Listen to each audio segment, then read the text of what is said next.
बिस्मिल्लाहिर्रहमानिर्रहीम अस्सलाम वालेकुम। हाजिर है भाई आपका टीचर अगेन। लास्ट एक वीडियो है हमारी फंडामेंटल कॉन्सेप्ट्स ऑफ केमिस्ट्री। क्या हुआ, तुम्हें क्या लगा सेशन की लास्ट वीडियो? नहीं भाई, ऐसा नहीं है। फंडामेंटल कॉन्सेप्ट ऑफ केमिस्ट्री का बेटा लास्ट लेक्चर मैं आपके साथ शेयर करने लगा हूँ, और इसमें बस हमने दो ही टॉपिक्स पढ़ने। एक है हमारा लिमिटिंग रिएक्टेंट सबसे पहला, ठीक है।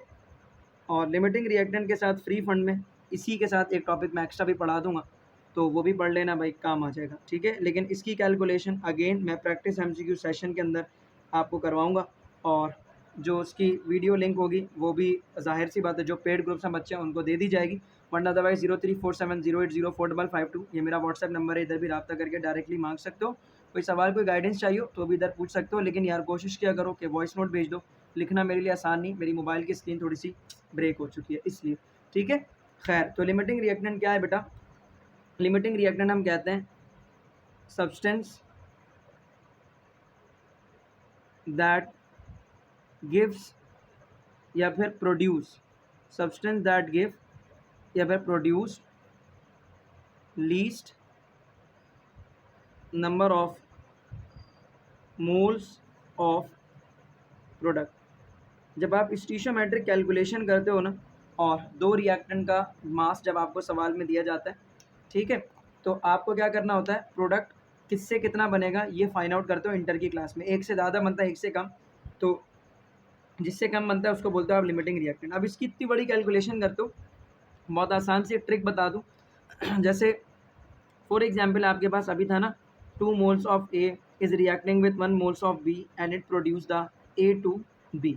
सही है। अब मैं आपको कह रहा हूँ जी, मैंने आपको दोनों दे दिया 4 मोल, आपके पास 4 मोल ए भी है और आपके पास 4 मोल बी भी मौजूद है। आप मुझे ये बता दें कि प्रोडक्ट के कितने मोल्स बनेंगे।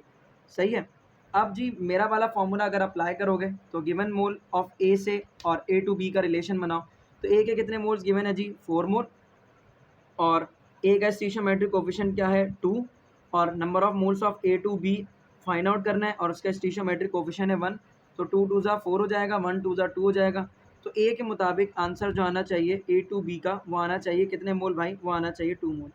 अब बी के अकॉर्डिंग निकालते हैं, तो number of moles of B कितना दिया हुआ जी आपके पास? Number of moles of B आपके पास दिया हुआ है भाई 4 मोल, और उसके स्टीशियोमेट्रिक कोफिशिएंट क्या है? 1, और प्रोडक्ट के मोल्स हमें फाइंड आउट करने, तो number of moles of A to B और उसका स्टीशियोमेट्रिक कोफिशिएंट है 1, तो इसका आंसर क्या आ रहा है भाई? Number of moles of A to B कितना बनना चाहिए भाई? 4 मोल। तो देखो भाई, आ गया ना जवाब, एक से अलग और दूसरे से अलग।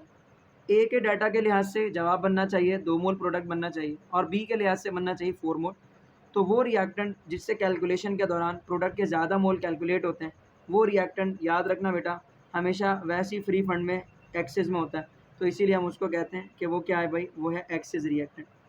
एक ऐसा रिएक्टेंट जिससे प्रोडक्ट के ज़्यादा मोल कैलकुलेट हो, और वो सीरियसली अगर मैं बताऊँ तो वो रिएक्शन में कभी भी पूरे का पूरा कंज्यूम नहीं होता, वो बच जाता है, ठीक है, और पहले ख़त्म हो जाता है लिमिटिंग रिएक्टेंट। अब इतना बड़ा फिर भी फॉर्मूला आपने लगाया, आसान सा एक फंडा बताता हूँ, बहुत ही आसान सा। आपने क्या करना है, मोल्स कितने गिवन दिए गए हैं? ए के, दैट इज़ 4, उसका स्टीशियोमेट्रिक कोफिशिएंट है 2। बी के कितने मोल्स गिवन दिए गए हैं बेटा? वो भी दिया गया 4, और बी का स्टीशियोमेट्रिक कोफिशिएंट क्या है? 1। इसका आंसर आ गया 2, इसका आंसर आ गया 4। जिसका लीस्ट वैल्यू होगा ना, जिसका लीस्ट वैल्यू होगा मेरा बेटा, ठीक है, वही क्या होगा? याद रखो, वो होगा आपके पास लिमिटिंग रिएक्टेंट। सही है। अब सवाल में पूरे का पूरा प्रोडक्ट कैलकुलेशन में नहीं पूछते, जब पूछते ही नहीं है तो हम क्यों बताएं, या सवाल के अंदर ये बोलते ही नहीं कि भाई आप प्रोडक्ट के ज़रिए से लिमिटिंग रिएक्टेंट बताओ, बस सिर्फ इतना डाटा दिया होता है, तो हम क्यों प्रोडक्ट के मोल्स कैलकुलेट करके शॉर्टकट फार्मूले से भी 10 सेकंड भी क्यों ज़ाया करें। वैसे तो जो बच्चा सीख भी कर नहीं जाएगा वो 16 स्टेप में सवाल को सॉल्व करेगा, 4 इधर 4 इधर 4 इधर फिर 4 इधर, मतलब इसके बाद भी करेगा वो, ठीक है। तो 16 स्टेप में करेगा, तुम सिर्फ एक ही स्टेप में जवाब दे देना। Given mole that is 4 divide by 2, answer इसका आ गया 2। Given mole that is 4 divide by 1, answer is 1, answer is 4। तो जो छोटा होगा भाई वो लिमिटिंग रिएक्टेंट होगा, जो बड़ा होगा, सही है, वो क्या होगा? हमेशा याद रखो, वो होगा एक्सिस रिएक्टेंट। एक मज़े की बात बताऊँ, पास्ट पेपर में हाइड्रोजन और ऑक्सीजन और मिलकर बनेगा वाटर, ये बहुत बार पूछा हुआ है, तो उधर से रट्टा नहीं मार लेना क्या लगा था, ये बोलने वाला हूँ और ये बोलूँगा कि भाई याद कर लो जी। नहीं, हाइड्रोजन और ऑक्सीजन के अंदर कभी रट्टा नहीं मार लेना कि ऑक्सीजन हमेशा लिमिटिंग रिएक्टेंट है, कभी घुमा देगा ना बेटा तो हाइड्रोजन भी लिमिटिंग रिएक्टेंट बन जाएगा, डिपेंड करता है कि मास कितना दिया गया, ठीक है।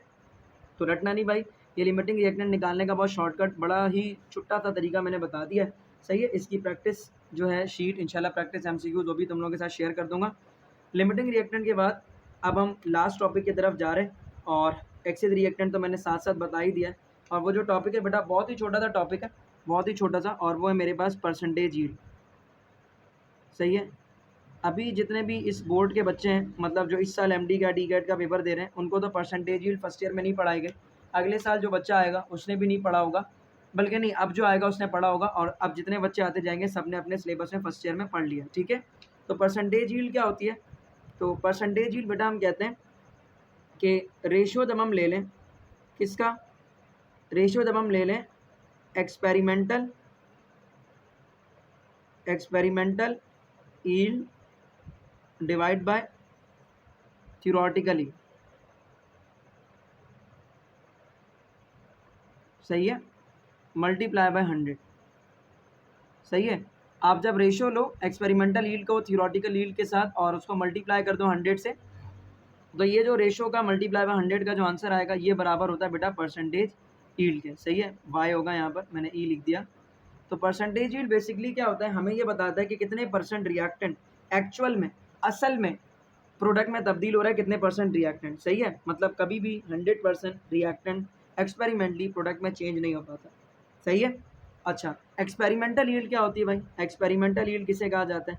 वो प्रोडक्ट का अमाउंट जो एक्सपेरिमेंटली बनता है, एक्चुअल में बनता है, सही में बनता है, हम जब एक्सपेरिमेंट करते हैं उस वक्त बनता है।